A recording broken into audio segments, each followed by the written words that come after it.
할렐루야, 성도 여러분 안녕하세요. 6월 9일입니다. 오늘도 하나님의 말씀 함께 읽고 또 듣고 마음에 새기기 원하여 이 자리에 함께 하시는 우리 모든 성도님들 축복합니다. 오늘은 역대상의 20장에서 23장 말씀 함께 읽도록 하겠는데요. 각 장의 내용 간략하게 좀 살펴보면 역대상 20장에는 그 다윗이 암몬의 수도인 라빠를 함락하는 이야기 나옵니다. 이외에도 그 블레셋과의 전쟁이 기록되는데 다양한 승리의 내용들을 확인할 수 있습니다. 21장에는 다윗이 인구조사를 실시하는 그런 기록이 있는데요. 하나님보다 군사력이나 숫자를 의지하려는 그런 어떤 교만의 표현이었죠. 하나님께서 여기에 대해서 그 전염병으로 징계를 내리시고 다윗이 회개하는 그런 이야기를 담고 있습니다. 역대상 22장은 다윗이 하나님의 성전을 직접 짓지는 못하지만 철저하게 준비하는 내용을 담습니다. 금과 은과 철, 목재 등을 준비해서 솔로몬의 성전 건축을 돕게 됩니다. 역대상 23장은 다윗이 이제 솔로몬을 왕으로 세우는 그런 어떤 과정들이 나오게 되는데요. 특별히 레위인들의 조직과 그 직무를 정비하고 예배 공동체가 잘 준비되는 그런 내용들을 우리가 확인할 수 있습니다.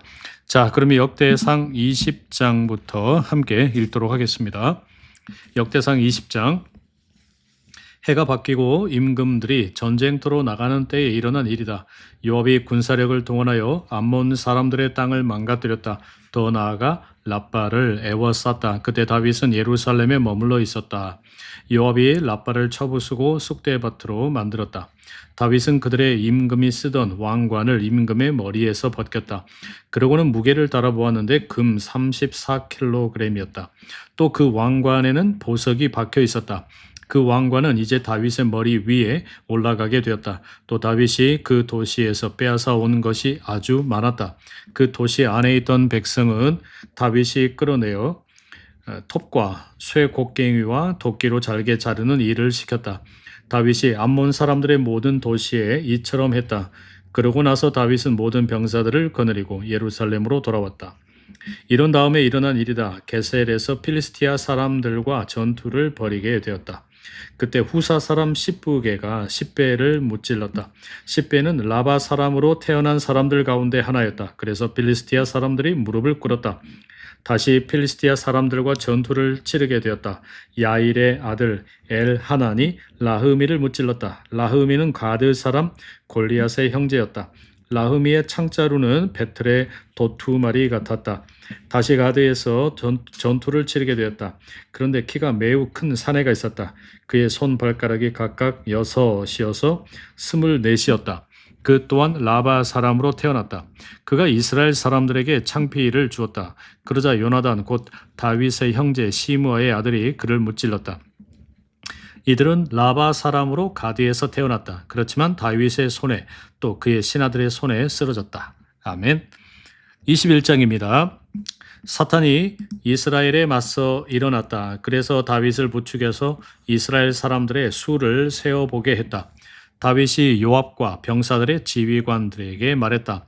가서 이스라엘 사람들의 수를 세어보세요. 부엘세바부터 단까지요. 그러고는 내게로 그 결과를 가져오세요. 그들의 수를 알고 싶습니다. 그러자 요압이 말했다.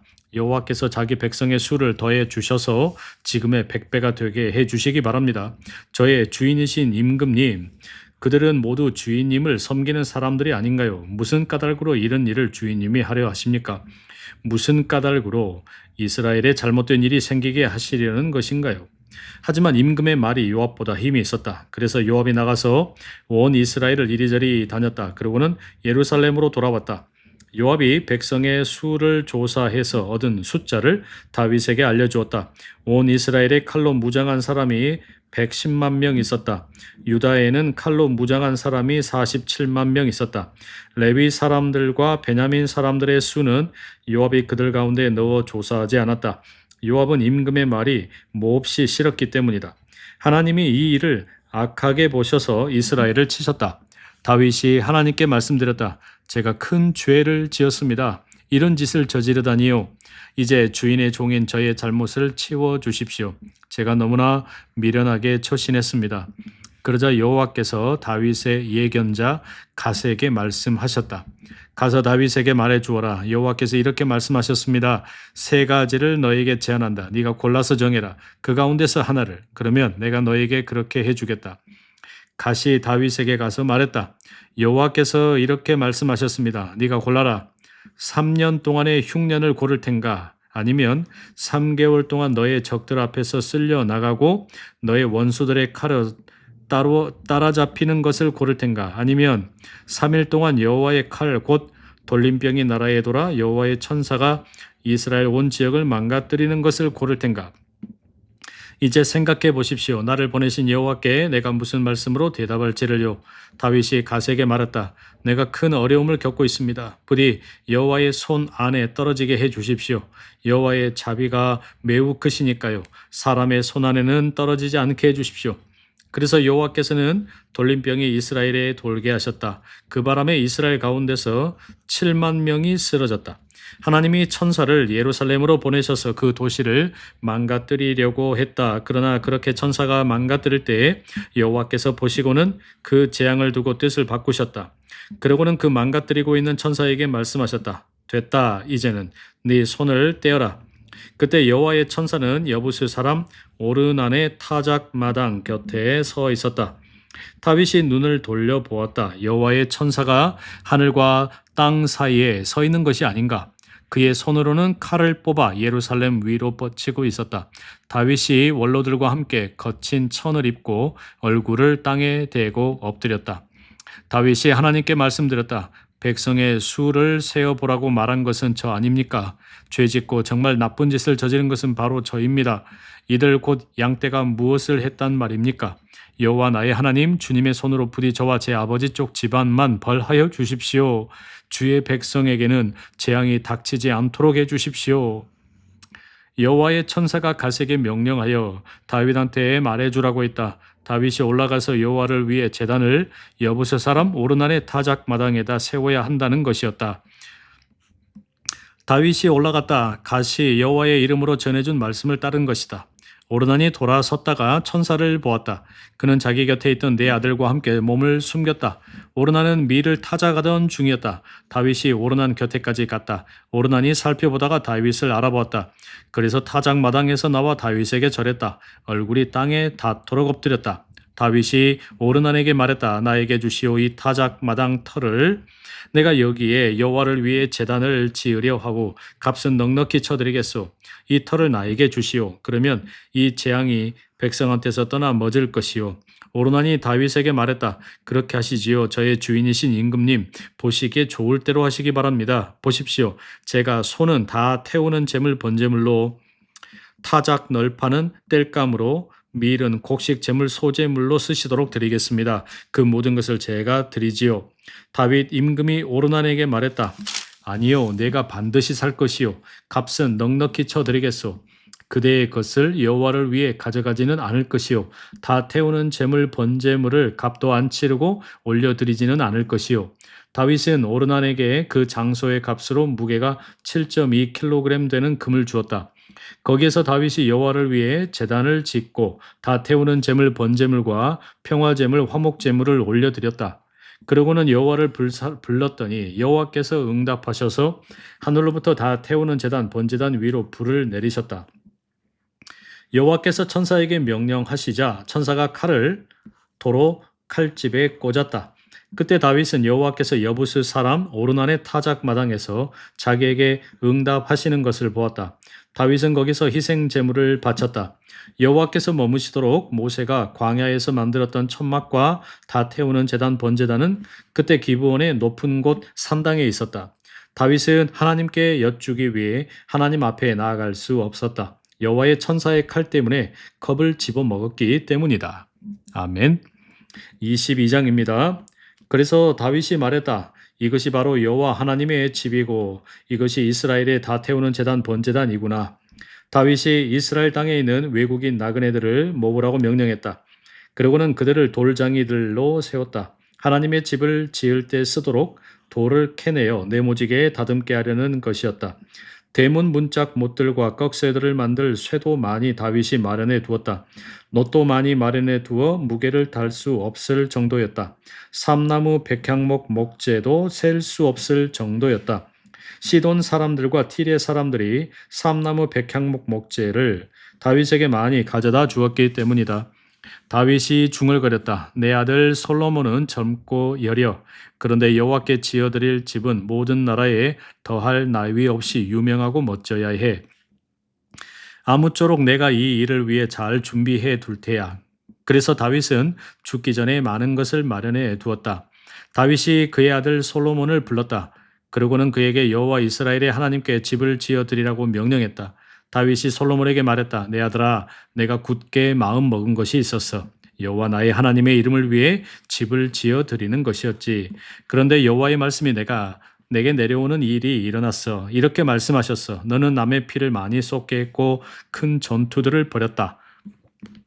네가 나의 이름을 위해서 집을 지어서는 안 된다.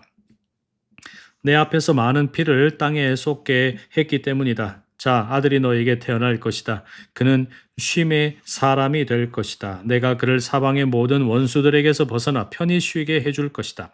솔로몬이 그의 이름이 될 것이고 평화와 안정을 내가 그의 시대에 이스라엘에 내려줄 것이기 때문이다. 바로 그가 내 이름을 위해 집을 지을 것이다. 바로 그가 나에게 아들이 될 것이고 나는 그에게 아버지가 될 것이다. 그래서 이스라엘 위에서 다스리는 그의 임금 자리를 영원에 이르도록 내가 유지시켜 줄 것이다.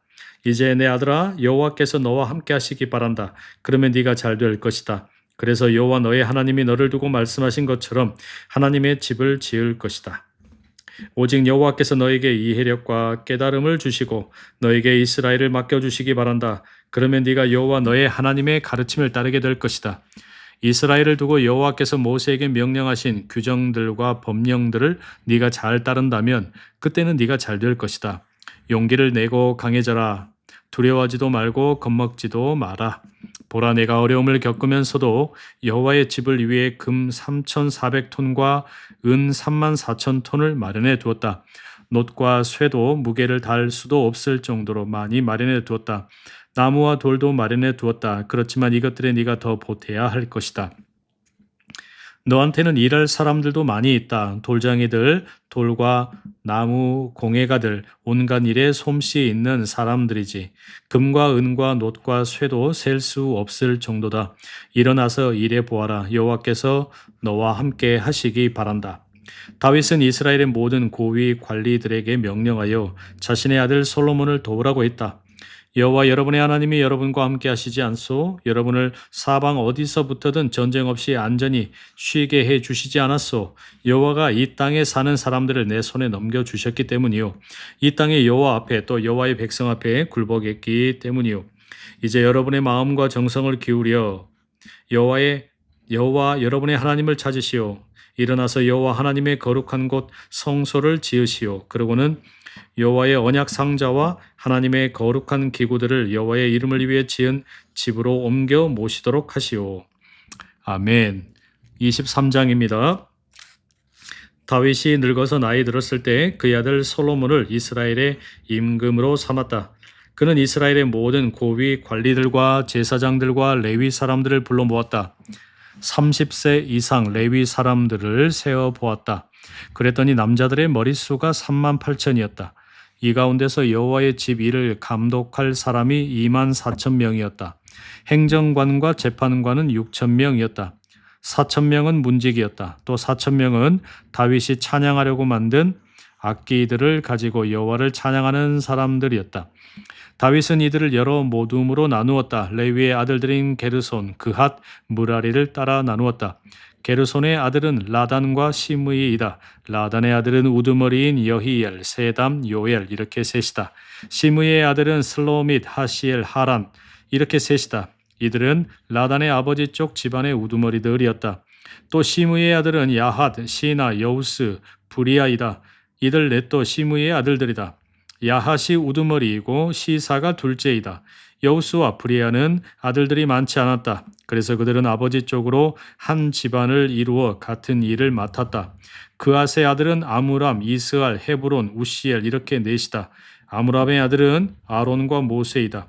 아론은 따로 떼놓았다. 거룩한 곳 지성소를 거룩하게 모시도록 한 것이다. 그와 그의 자손이 영원에 이르도록 여호와 앞에 제물을 태워 연기로 바치고 섬기게 한 것이다. 또 여호와의 이름으로 영원에 이르도록 복을 빌어주게 한 것이다. 모세는 하나님의 사람이었다. 그의 자손은 레위 지파에 속한 것으로 여겨졌다. 모세의 아들은 게르솜과 엘리에셀이다. 게르솜의 아들은 우두머리 스부엘이다. 엘리에셀의 아들은 우두머리 르하비아이다. 엘리에셀에게는 다른 아들이 없었다. 르하비아는 아들들이 아주 많았다. 이스할의 아들은 우두머리 슬로밋이다. 헤브론의 아들은 우두머리가 여리야이고 아마랴가 둘째이다. 야하시엘이 셋째이고 여가무함이 넷째이다.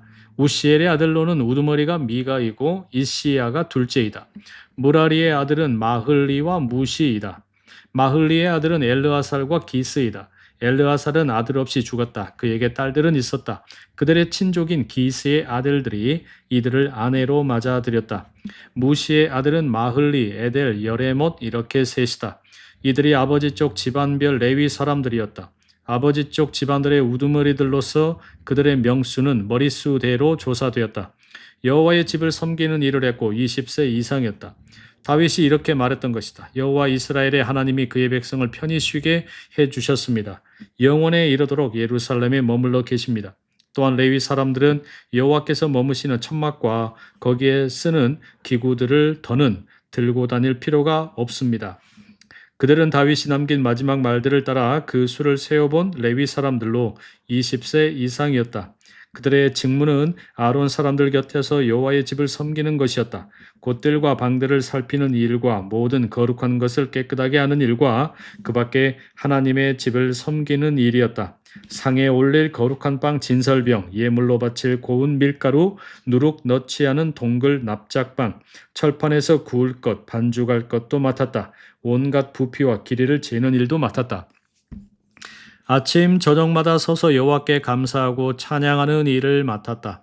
다 태우는 제물 번제물을 여호와께 올려드릴 때인 안식일과 초하룻날과 명절날에 하는 일도 맡았다. 숫자에 맞게 그에 관한 법령에 따라 어김없이 여호와 앞에서 그 일을 했다. 그들은 또 만남의 천막을 보살피고 거룩한 기구들을 보살피며 아론의 자손 곧 자신들의 친족을 보살피는 일을 맡아 했다. 여호와의 집을 섬기는 일이었다. 아멘. 성도 여러분, 오늘은 역대상 20장에서 23장까지 우리가 함께 읽었습니다. 자, 이 말씀들 가운데서 같이 묵상을 하면 좋겠는데요. 우선은 역대상 21장을 보시면 인구 조사를 하게 되는 사건이 나오죠. 다윗이 전쟁의 승리를 경험한 후에 하나님보다 군인의 숫자를 바라보기 시작을 합니다. 여러분, 이런 질문을 한번 꼭 해보시면 좋겠습니다. 내가 가장 의지하는 게 뭔가? 능력이나 경험이나 또는 재정, 사람, 성과 이런 건 아닌가 한번 돌아보시고요. 하나님보다 더 큰 안전장치로 여기고 있는 것은 없는가? 아마 많은 사람들에게는 그게 돈이 아닐까라는 생각이 들어요. 결국에 신앙의 위기는 실패보다 성공 이후에 찾아오는 경우가 훨씬 많습니다. 두 번째로 역대상 22장 다윗이 성전을 준비하는 내용을 담고 있죠. 여러분, 우리는 우리 자신만을 위한 삶을 살고 있습니까? 다음 세대를 위한 삶을 살고 있습니까? 후배나 자녀나 교회 다음 세대에게 남길 영적 유산은 무엇입니까? 내가 직접 보지 못하지만 미래를 위해 지금 준비해야 할 일이 무엇이라 생각하시는지, 믿음의 사람은 자기가 완성할 수 없는 일도 기쁨으로 준비하는 사람입니다. 마지막으로 23장 레위인이 조직되는 내용을 담고 있는데요. 다윗의 생의 마지막은 이 성전의 예배 체계를 정비하는 거였습니다. 여러분, 우리 삶의 일정 또는 우선순위는 예배를 중심으로 세워져 있습니까?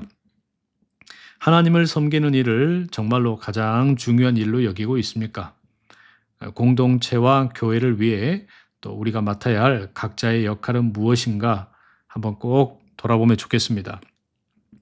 예배가 단순히 주일 한 시간의 이벤트가 아니라 우리의 삶 전체를 정렬하게 만드는 중심축이 된다는 거 잊지 않았으면 좋겠습니다. 자, 그럼 이제 이 말씀 붙들고 함께 기도하겠습니다. 사랑하는 하나님, 6월 9일 오늘도 역대상 20장에서 23장 말씀 함께 읽을 수 있게 해주심에 감사합니다. 공동체가 함께 성경을 읽을 때마다 우리에게 듣는 마음과 또 깨닫는 영을 허락하여 주셔서 성령님의 인도하심을 따라 우리로 하여금 주님을 깊이 알아가게 하여 주시옵소서. 주님, 우리가 정말로 의지하는 게 무엇인지 돌아보게 하여 주시옵소서. 하나님보다 더 신뢰하고 있는 영역은 없는지 돌아보게 하여 주시옵소서. 또한 주님, 다윗이 성전을 준비하는 것처럼 우리가 우리 자신만을 위한 삶이 아니라 다음 세대, 미래의 세대를 위해 살고 또 준비할 수 있도록 은혜를 부어 주시옵소서. 믿음의 사람이 자기가 완성할 수 없는 것까지도 바라보는 그런 기쁨이 있게 하여 주시옵소서. 주님, 우리의 삶 전체가 예배를 중심으로 채워져 가기를 소망합니다. 하나님께서 우리의 삶에 가장 중심이 되셔서 모든 것을 질서 있게 인도하여 주시옵소서. 모든 것 감사드리고 남은 하루도 주님의 은혜 가운데 살기를 소망하며 예수 그리스도의 이름으로 기도드립니다. 아멘. 성도 여러분, 오늘도 이렇게 함께해 주심에 감사합니다. 남은 시간도 주님과 동행하시고요. 내일 더 건강한 모습으로 만나 뵙겠습니다. 사랑하고 축복합니다.